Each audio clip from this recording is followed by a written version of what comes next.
자, 모두들 반갑습니다. 강태공 전문가입니다. 자, 금일은 삼성전자 팔면 안 됩니다. 이때까지 무식하게 버티면 최소 15만원까지는 올라갑니다. 라는 내용을 가지고서 방송을 시작해 보려고 합니다. 자, 방송을 시작하기에 앞서서 늘 말씀드리는 여러분들의 좋아요, 구독하기, 댓글까지는 너무나 많은 힘이 된다라고 좀 말씀을 드리면서 오늘의 방송을 시작해 보도록 하겠습니다. 자, 일단 오늘은 이 삼성전자 관련되어 있어서 오늘 주식 추천하는 게 아닙니다. 추천은 하지 않을 거고요.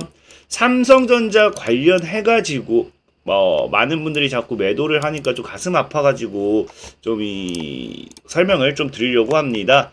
자, 그래서 보면은 지금 시장에서 지속적으로 뉴스가 나오는 게 삼성전자 왜 팔아? 개미들 떠날 때 3조 쓸어 담아. 이런 이야기가 나오고 있는데 실질적으로 여러분들이 이제 보시는 분들은 아시겠지만 이 삼성전자가 8만원이 되자마자 8만전자가 되자마자 이 개인들이 어떻게 하기 시작한다. 엄청난 매도세를 물량을 던지고 있다라는 거예요. 그러다 보니까 아무래도 많은 개인들이 지금 삼성전자에 대한 미래가치 이런 것들을 잘 모르시는 것 같은데 저는 지금 솔직하게 삼성전자 파는 분들은 좀 답답해요. 여기도 나오지만 뭐라고 하고 있습니까? 개미들 떠날 때 뭐 하고 있다? 개미들 떠나고 있지만 떠날 때 외국인은 3조를 쓸어 담았다라는 거예요. 물론 지금 이 3조를 쓸어 담은 게 하루 만에 쓸어 담을 수는 없겠죠. 언제 만에? 지금 6월 한 달 동안 3조를 쓸어 담았다라는 거고 그만큼 뭐예요? 외국인들 입장에서는 이 주가가 삼성전자라는 주가가 더 올라갈 수밖에 없겠구나라는 좀 생각을 한다라는 거예요. 특히나 삼성전자를 놓고 봤을 때 외국인들이 지금 갑작스럽게 삼성전자를 쓸어 담았다라고 하면은 좀 이상할 수도 있겠죠. 근데 외국인들 같은 경우가 갑작스럽게 쓸어 담는 게 아니라 지금까지 뭐 했다? 계속해서 삼성전자를 매집을 하고 있었다라는 거겠죠. 보시면 아시겠지만 과거에 작년 한 해만 놓고 본다 하더라도 삼성전자를 외국인이 얼마 사요? 16조입니다. 16조. 그러니까 작년 삼성전자만 16조, 정확히는 약 17조죠. 16조 약간 7천억이란 건 지금 17조 정도 샀다라고 보시면 될 것 같고, 자, 그리고 플러스 여기 지금 벌써 3조라고 했으면은 얼마? 지금 약 20조인데, 약 20조. 약 20조고, 그렇다고 해서 이 20조에서 끝이 나느냐? 또 아니에요. 지금 여러분 보면 알겠지만, 과거에 이 삼성 새 모녀, 뭐합니까? 상속세를 낸다 해가지고, 삼성 그룹주들을 2조 7천억씩 블록딜 했습니다. 그 중에 2조를 삼성전자 지분만 2조를 블록딜 했는데, 뭐한다? 외국인들이 이 삼성전자의 지분을 늘렸다라는 거예요. 2조를 주었다라는 거예요. 그럼 벌써 약 22조입니다. 약 22조. 벌써 약 22조에 대한 이 외국인들의 매수세가 들어왔다 보시면 좋고요. 자, 그러면은 작년 한 해, 그 다음에 올 6월, 자, 그리고 이제 블록딜로서 22조를 가져갔다라고 하면은 지금 이제 1월부터 5월까지는 과연 얼마의 물량을 가져갔느냐? 1월부터 5월 31일 기준 삼성전자의 외국인 물량은 5조입니다. 5조. 그럼 지금까지 외국인들의 물량이 얼마예요? 27조예요. 27조. 27조고요. 자, 여러분들 알다시피 이전에 현재 이 구간에서만 외국인들이 뭐하고 있다? 이 구간에서만 외국인들이 27조를 매수를 하고 있는 거고, 지금 아까 얘기했다시피 이 구간 이전에 이 밑에서도 매수하는 게 있을 거 아니에요. 여기서도 가지고 있던 물량을 생각해 본다라고 하면은 지금 외국인들 입장에서는 적어도 약 30조에 대한 이런 매수 물량이 들어왔다라고 보셔야 돼요. 그렇다고 해서 이 30조를 지금 여러분들 아시다시피 이런 구간에서 매수한 게 아니라 어디서 매수했다? 주식 차트를 보시면 아시겠지만 이게 지금 무슨 추세예요? 상방 추세입니다. 상방 추세. 그러니까 하방 추세 돌파하자마자 상방 추세를 타고 있는데 이 상방 추세, 그러니까 즉 주가가 올라가는 과정에서 뭐한다? 외국인들이 30조를 매수했다라는 거는 지금 외국인들 입장에선 뭐다? 평단가가 낮을 수가 없다라는 거예요. 그러니까 외국인들이 매수함으로써 주가가 올라갔다라는 거는 평단가가 절대적으로 이런 밑에 하방에 자리 잡을 수 없기 때문에 뭐 해야 된다? 외국인도 삼성전자를 더 올려놔야지만 차익이라는 게 가능하다는 거예요. 그렇기 때문에 외국인들의 상승 흐름은, 삼성전자의 상승 흐름은 저는 더 나왔으면 좋지 덜 나오지는 않을 거다 라는 거예요. 그래서 보면 아시겠지만 삼성전자 지금 어떻습니까? 지금 이 저항 때, 이 저항을 맞으면서 여기서 개인들 다 물렸잖아요. 개인들 다 물리고, 여러분들 우리가 보통 이 고점, 평균적인 고점을 한 9만원대로 잡아야 돼요. 이 윗꼬리는 무시하면 됩니다. 그리고 이제 이 구간대, 지켜주는 구간대 한 55,000 잡으면은 이 위와 아래 중간값, 이 위와 아래 중간값이 대략적으로 7만원에서 한 7만 2,500원 정도 나와요. 7만 2,500원. 그럼 이게 뭐냐고 하면은, 여기에서 저항과 지지잖아요. 근데 이게 뭐냐고 하면은 이 고점이 개인. 왜냐면 개인들은 고점에서 굉장히 많이 사잖아요. 그러니까 그 다음에 저점 개인 들의 평단가. 그래서 개인들의 평단가를 지금 측정해 볼 수 있는 게 한 72,500원 정도란 거예요. 개인들의 평단가. 그러니까 지금 이 개인들이 8만원 되니까 뭐 하고 있어요? 평단가 대비해서 수익이 나오기 시작할까 여기서 개인들이 털고 있다는 거거든요. 근데 여러분들이 이해하셔야 되는 게, 이거 여러분들 털라고 외국인들이 올려놓은 거 아니에요. 지금 보면은 지속적으로 8만원만 되면은 조정 주고 하자면 이때마다 개인들이 털었다는 거거든요. 그럼 이거 지금 뭐냐고 하면은 외국인들은 제가 봤을 때 개인 물량을 소화시키고 있다라고 보셔야 돼요.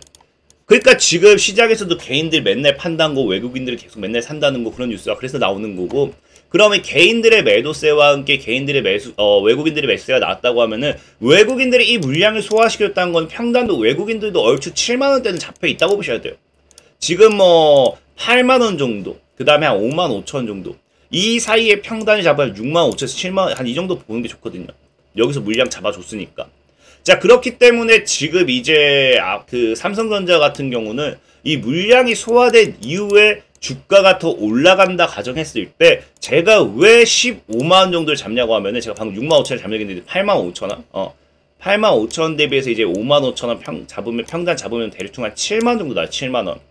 그리고 보통의 이제 외국인들이라든지 기관들이 작업을 할 때 이 평단 대비해서 얼마까지는 보통 끌어올려 놓느냐, 곱하기 2를 끌어올려놔요. 그럼 7만원 대비해서 곱하기 2를 해버린다고 하면은 14만원이겠죠. 그러니까 여기 보수적으로 플러스 1만원 정도 개미들 신고가 달라붙는 물량 해가지고 약 15만원 정도는 볼 수 있겠다라고 저는 말씀을 드리는 거고, 이걸 여러분들이 뭐 믿을지 안 믿을지 모르겠지만 예전에도 전 삼성전자에 대한 분석을 굉장히 많이 해드렸어요.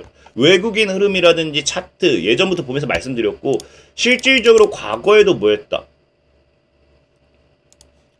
과거에도 삼성전자가 저는 이 가격 몰빵해야 됩니다. 지금 몰빵해야 될 이유를 막 설명드리고, 가격대를 55,000에서 6만원 이 구간이 최고의 분할 매수가 될 거다 말씀드리면서 2022년도 6월이었죠. 막 사람들이 막 이렇게 무너지니까 손절 칠 때 여기서 55,000원에서 6만원 이 사이에서 분할 매수 해가지고 우리 어떻게 됐습니까? 50%나 올라가고 있는 거 확인되시죠? 그래서 저는 지금 자리도 이 50%밖에 오르지 않은 이 자리를 개인들이 자꾸 지금 이미 50%나 올랐네라고 하는데, 이거는 지금 팔 게 아니다. 분명히 이제 팔지 마세요. 팔지 마세요. 삼성전자는 빠지더라도 팔지 마세요. 지금 삼성전자도 보면은 외국인들도 지금 매수하고, 경영진도 뭐야? 경영진도 너도 나도 지금 매수하고 있는데, 자수 매입하고 있는데 얘네들은 바보여가지고 매수하겠냐고요? 아니에요. 얘네들도 지금 삼성전자가 더 갈 걸 안다고요. 그럼 언제 더 갈 것이냐, 얼마나 더 갈 것이냐, 이것도 사실은 중요한 건데, 이거는 지금 보면 알겠지만 사실 보통은 금리 인하가 나와줘야 돼요. 금리 인하. 금리 인하 기대감에 돌아온 외국인이라고 하면서 최근에 삼성전자라든지 6월 달에 삼성전자만 3조를 매수했다 했잖아요. 3조 5천억 매수하는데, 외국인 같은 경우가 지금 실질적으로 삼성전자만 사고 있다는 건 반도체를 산다는 거거든요. 뭐 때문에? 금리 인하에 대한 기대감 때문에. 그럼 이런 금리 인하에 대한 기대감으로 반도체를 사는데, 하필이면 왜 지금 이 외국인들이 사느냐를 봤을 때 금리 인하가 조만간 시작될 수도 있겠다는 기대감이 나온다라는 거예요. 왜 금리 인하가 지금 조만간 시작될 수도 있느냐? 저는 언제까지 보냐? 저는 11월까지는 아마 이 삼성전자가 지속적인 우상향 해야 되지 싶어요. 11월이 다가오면 다가올수록 더 크게 올라가지 싶은 게 뭐냐고 하면은 바로 금리 인하의 기대감이 뭐다? 바이든 대통령과 트럼프 전 대통령이 미 대선 첫 토론을 시작하죠. 이 토론에 대해서 우위를 점하는 사람이 뭐가 된다? 대통령이 될 확률이 높다라고 해요. 근데 오늘 또 속보가 나온 게 뭐냐고 하면은 물론 트럼프 선거 캠프긴 하지만 트럼프 쪽에서는 뭐다? 우리가 토론 이겼다 라고 이야기가 나오기 시작하죠. 근데 사실 토론을 이기고 말고를 중요한 게 아니라 이걸 졌다 하더라도 지금 중요한 건 뭐냐고 하면은 미국의 경합주가 7개가 있는데, 그러니까 트럼프가 우위도 아니고, 그 다음에 이제 뭐 바이든도 우위도 아니고, 원래 비슷했던 어떤 특정 정당의 지지율이 높은 그런 데가 아닌 경합하는 곳이 7곳이 있는데, 뭐다? 5곳이 지금 트럼프가 이미 바이든의 우세라고 해요. 그러다 보니까 트럼프가 사실상에 지금 당선되는 게 굉장히 높다라는 거고, 과거에 이런 이 경제학자, 통계학자 같은 경우도 뭐라고 한다? 오바마 당선을 예측했던 통계학자도 지금 오히려 트럼프의 대선 승리 확률이 65%나 될 것이다 이야기를 해요. 근데 중요한 거는 트럼프가 만약에 당선이 된다라고 하면 바로 이게 문제죠. 자, 뭐다? 트럼프 대통령 당선 시, 전 대통령 당선 시 미 연준은 독립성을 잃을 것이란 거예요. 바이든이 재선하게 된다라고 하면은 연준은 지금 고금리 정책을 내버려 둘 것이다. 손대지 않을 것이라는 거고, 트럼프 전 대통령이 당선하게 되면은 이 독립성을 잃는다는 게 무슨 말이냐? 과거부터 트럼프 전 대통령이 뭐 했습니까? 자, 트럼프 전 대통령은 연준의 독립성을 약화하기 위해서 과거부터 노력했어요. 그래서 푸시를 합니다. 금리 내리라고 막 푸시를 해요.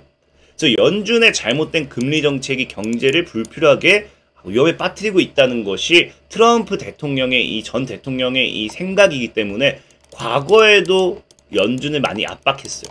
그래서 지금 트럼프 전 대통령이 지금 지지율이 올라가면 올라갈수록 이 금리 인하에 대한 기대감은 가속화될 수밖에 없다라는 거고, 그러면 뭐예요? 아까 얘기했듯이 금리 인하 기대감으로 외국인들이 반도체주들 사 모으는 것처럼 반도체주들이 굉장히 강한 상승으로서 올라갈 확률이 높다. 라고 좀 보시면 좋을 것 같습니다. 그래서 오늘은 삼성전자를 여러분들이 좀 안 파는 게 낫지 않나라는 좀 생각. 삼성전자가 과연 어디까지 오를 것인가? 저는 15만원까지 오를 것이다 라고 좀 보면서 삼성전자의 상승이 우리나라 증시의 상승으로 또 연결되지 않을까 좀 생각해 보면서 오늘 흐름 좀 방송 마무리하도록 하겠습니다.